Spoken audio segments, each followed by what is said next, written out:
अभी हम बात कर रहे थे मानव शरीर की रचना के बारे में। मानव शरीर रचना में सबसे महत्वपूर्ण सिस्टम होता है डाइजेस्टिंग सिस्टम।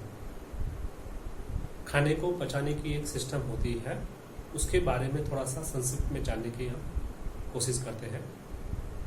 मैंने एक पिक्चर ड्रॉ किया हुआ है, उसमें सभी ऑर्गन्स को मैंने मतलब नाम हिंदी और इंग्लिश दोनों में लिखा हुआ है। अब हम यह पूरे सिस्टम को थोड़ा सा बारीकी से समझने की कोशिश करते हैं। डाइजेस्टिव सिस्टम की सबसे शुरुआत होती है मुंह से। तो ये वाला जो पोर्शन होता है वहां से डाइजेस्टिव सिस्टम की शुरुआत हो जाती है। जैसे ही हम खाना खाने के लिए बैठते हैं, आंख और नाक ये दोनों का बहुत ही रोल महत्वपूर्ण होता है। खाने को जैसे ही आंख देखती है और नाक उसको सूंघती है, स्मेल सूंघती है, तभी हमारे मुंह के अंदर जो सलाइवरी ग्लैंड रहती है, जिसको लाल ग्रंथि बोलते हैं, उसका सिक्रेशन होना शुरू हो जाता है, जिससे हमें भूख भी लगती है, खाने की इच्छा भी होती है। जैसे ही हम खाने को मुंह से डालते हैं, मुंह के अंदर दांत होते हैं। दांतों का काम होता है खाने को छोटे छोटे पीसेस में कन्वर्ट करना। जितना ज्यादा अगर हम दांतों से चबाते हैं, खाने को जितना हम चबा के खाते हैं, उतना ही वो उसका डाइजेशन की प्रक्रिया और आसान हो जाती है। साथ साथ हमारे मुंह में अंदर एक जीभ रहती है जो लाल ग्रंथि को खाने में मिक्स करने का काम करती है। तो इसलिए नॉर्मली बोला यह गया है कि जब भी हम खाना खाते हैं, हमें रिलैक्स कंडीशन में नीचे बैठ के खाना खाना चाहिए। खाना खाते समय पूरा ध्यान खाने पे ही होना चाहिए। कभी कभी हम खाना खाते समय टीवी वगैरह देखते हैं या आपस में बातें करते हैं, तो वो करने से क्या होता है, हमारा नाक और आंख ये दोनों का जो काम होता है वो ब्रेक हो जाता है। तो सही ढंग से लाल ग्रंथि का सिक्रेशन नहीं हो पाता है, मिक्स उसमें नहीं हो पाएगा, तो वो पचने लायक नहीं होता है।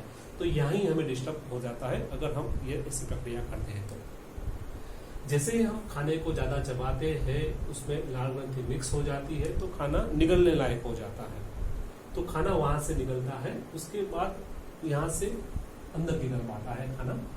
यहाँ पे दो पाइप रहता है, एक श्वास नली और एक अन्न नली, एक विंड पाइप और एक फूड पाइप। दोनों ही साथ साथ जुड़े हुए रहते हैं, मगर उसके बीच में एक फ्लैप होता है। जैसे ही खाना जो हम निगलते हैं, वो खाना आता है, तो वो फ्लैप डाउन हो जाता है, हमारी जो श्वास नली है वो बंद हो जाती है, और पूरा जो फूड है वो अन्न नली में फूड पाइप पे चला जाता है। फूड पाइप पे होते हुए वो पूरा जो फूड है, मतलब जो डाइजेशन वाला जो फूड है, वो स्टमक पे जाता है, आमाशय में जाता है। ये जो पाइप होता है, वो पाइप काफी पतला होता है और चिपका हुआ पाइप होता है। ऐसा खुला हुआ पाइप नहीं है कि जैसे यहाँ से हमने निकला और तुरंत ही पूरा का पूरा जो खाने का पोर्शन है वो स्टमक पे चला जाता है, ऐसा नहीं होता है।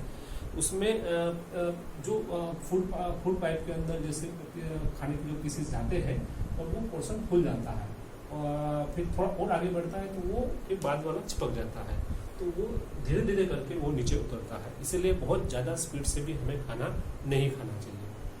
दूसरी बात है, वो जब खाना स्टमक में आता है तो स्टमक में काफ़ी लंबे समय तक रहता है, तकरीबन 3 से 4 घंटे तक वो खाना पचने के लिए यहाँ पर रहता है।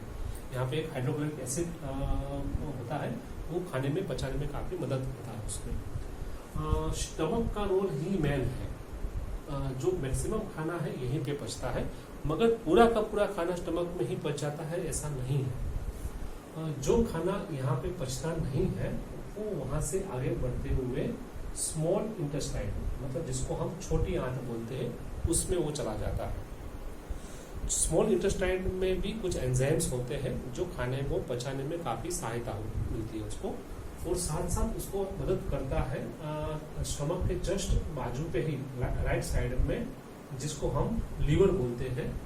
लीवर एक सिक्रेशन करता है पित्त रस का, जो फैट वगैरह है, प्रोटीन वगैरह, उसको पचाने में काफ़ी सहायता होती है। और वो जो पित्ताशय का जो सिक्रेशन करती है, उसका स्टोरेज होता है, छोटी सी एक थैली होती है जो लीवर में ही रहती है, जिसको हम गॉल ब्लैडर बोलते हैं। उसमें वो टेम्पररी स्टोरेज होता है। जब भी रिक्वायरमेंट होता है वो वहाँ से स्मॉल इंटेस्टाइन में, मतलब छोटी आंत में वो वहाँ से वो भेजते हैं वो रस, ताकि छोटी आंत में जो बचा हुआ जो फूड है वो सही ढंग से डाइजेस्ट हो जाए। उसमें एक और हेल्प मिलता है, उसके जो स्टमक के जस्ट नीचे की साइड में, बैक साइड में एक ऑर्गन रहता है जिसको हम पेनक्रियास बोलते हैं, अग्नाशय बोलते हैं। उसमें भी एक रासायनिक स्राव सिक्रेट होता है और वो भी जाता है स्मॉल इंटेस्टाइन में। स्मॉल इंटेस्टाइन में मैक्सिमम खाना पच जाता है। ये काफी लंबा प्रोसेस है और काफी लंबी, इसकी हाइट काफी लंबी, मतलब उसकी जो हाइट है काफी लंबी होती है। तकरीबन अगर हम साइज देखें तो 22 फुट के आसपास इसकी लंबाई होती है। जगह बहुत ही कम होती है मगर उसकी लंबाई ज़्यादा है तो वो काफ़ी सिकुड़ी हुई रहती है। तो धीरे धीरे धीरे करके खाने को यहाँ पे डाइजेस्ट होते हुए आगे बढ़ता है। मैक्सिमम हमारा खाना स्टमक में या फिर छोटी स्मॉल इंटेस्टाइन में ही हमारा खाना पच जाता है। उसके बाद जो खाना वहाँ पे नहीं पच पाता है वो खाना फिर वहाँ से आगे बढ़ते हुए बड़ी आंत में, ये जो बड़ी आंत है जो चारों साइड से दिख रही है वो बड़ी आंत में हो जाता है। बड़ी आंत का उसकी जो पौड़ाई है वो काफ़ी बड़ी होती है। नॉर्मली खाना आराम से वहाँ से पास होके चला जाता है, मगर उसमें काम मैक्सिमम उसमें काम होता है जो अधपचा जो खाना होता है उसमें से पानी को वो शोष लेता है और बचा हुआ जो कचरा है वो सेमी सॉलिड के स्वरूप में या लास्ट में एक थैली जैसा होता है जिसको हम रेक्टम बोलते हैं, मलाशय बोलते हैं, वहाँ पे वो स्टोरेज हो जाता है।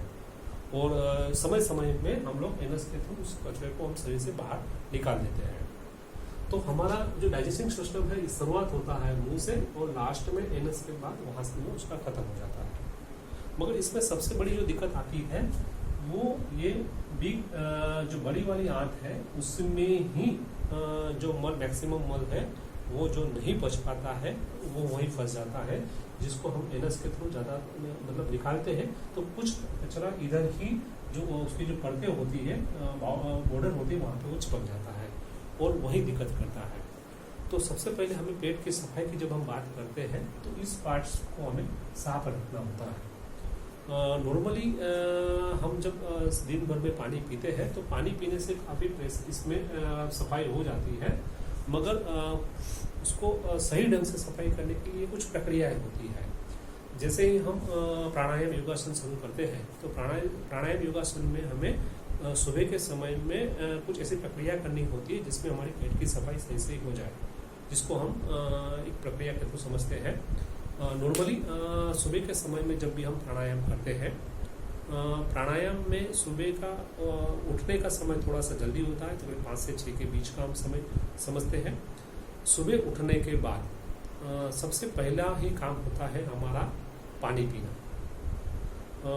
नॉर्मली सुबह के समय में ब्रश नहीं करना होता है पानी पीने से पहले, मगर अगर हम सुबह के समय में ब्रश नहीं करते हैं इसका मतलब रात को सोते समय हमें कंपलसरी ब्रश करके सोना है। नॉर्मली रात को जब हम सोते हैं हल्का सा ब्रश दांतों का ब्रश करके दांतों की सफाई करना है। उसके बाद सोते समय 1 आध गिलास हल्का सा गुनगुना गर्म पानी हमें पी के सोना है।